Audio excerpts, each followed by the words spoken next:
Primetime news this evening. Problems reign with a new fare increase now in effect. Cabinet to review multi-billion-dollar education transformation budget. And operations at correctional facilities impacted as officers protest wage issues.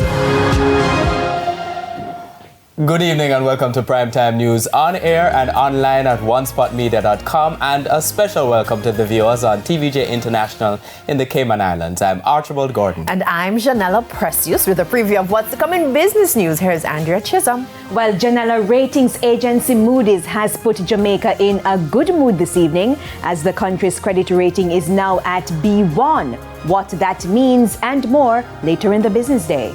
Thank you very much. And Jermaine Brown has more on what's going to come up in Primetime Sports. Thank you, Archie. Well, we have some special for you later, right? So the Reggae Boys, they know their quarterfinal opponent for the CONCACAF Nations League. And the first ever overseas-born player is set to represent Jamaica in netball. So those and more to come a bit later on. And speaking of good moods.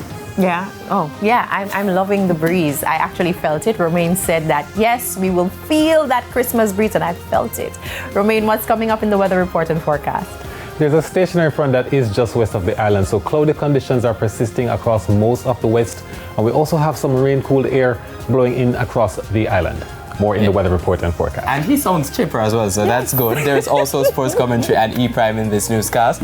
But before the break, the feedback question. And this evening, we are asking, what has been your experience taking public transportation now that the new fare system is in effect? You can share your comments online, facebook.com/television Jamaica, and tweet us at TVJ News Center. I think these stories will be super interesting. Stay with us. Primetime News returns after this break.